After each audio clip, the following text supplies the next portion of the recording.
Hello. This is Jacob's poem called Sonnet for a Dead Snail.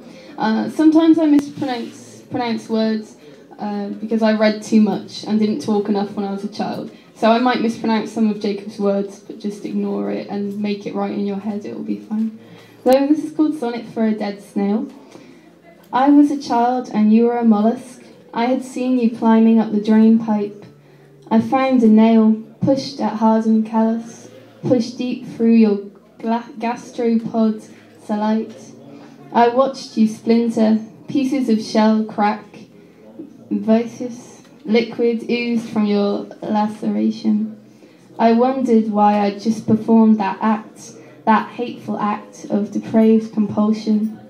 "I'm sorry, Mr. Snail," said my child's voice, but on the pipe he remained petrified, and I stood there still, regretting my choice, just a cold dead snail with a child who cried. You'd carry your house wherever you were, now it's your coffin, your funeral hearse. Oh, yeah. That's sad. So let's shout out to Jacob. And this is Red Newsom's poem, because she never reads, ever, not even once. So I'm reading it because I like her poetry. And I think she's here. Is she red? She's not even here. Oh my God, that is typical. Right, I'll make an announcement first. Right, okay, one more announcement because we need to judge these and there is a prize for the best and worst little poems. So we need to judge them very swiftly. So if you've got one of these that you've done for us, please give it to us very soon. And what's going on around here? She's chasing her around.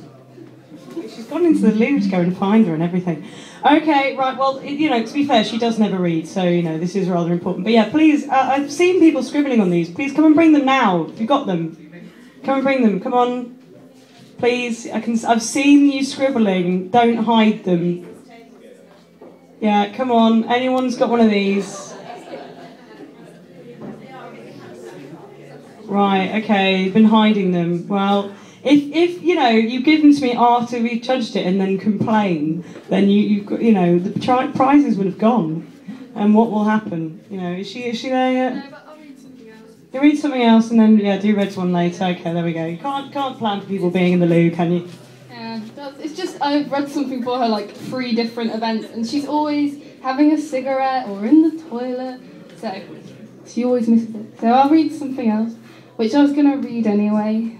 It's a poem I wrote a long time ago for someone called Kylie, and this is how it goes. It's called Her Story. I don't want to remember the details. Writing is unlocking a door, and her voice marches through, reciting like a lesson learnt, the positions used to force her to do things that she can only tell me in slurred whispers. Her guilt comes back to me, even as she bends forward. On her lips is the scent of cherry. Underneath her nails is the grit of dirt. She'll paint them deep purple, bright blue, to match the veins in her arms. And I'll hold her, swooning with the smell of her perfume.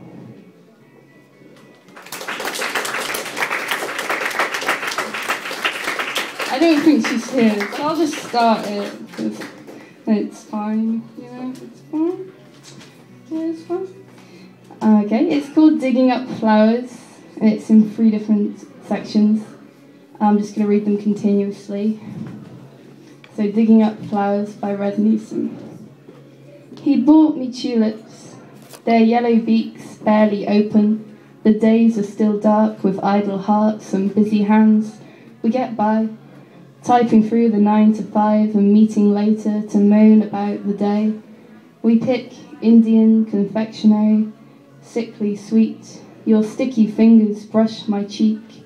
Under sheets we invent music, kingdoms, speaking in a new language of whispered confidences. Something is lost in the lights of the sign, reflected. The casino's spaghetti letters ripple beyond recognition. When I ask you, what do people do when they go out? Your hands mine along the canal side, shrugging. Pieces of us are missing, later buzzing from each empty dial tone.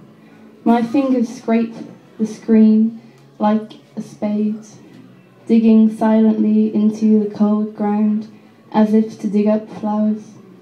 The silt water vase goes unnoticed. The ground sighs and opens, giving in to new shoots. Bent is the shape we make, cupping coffee mugs and leaning over tables. A tempo beat by frustrated fingers, never still. I've not seen him since Tuesday, and you say every bag and bucket bouquet eventually wilts. You were wise then. Thank you.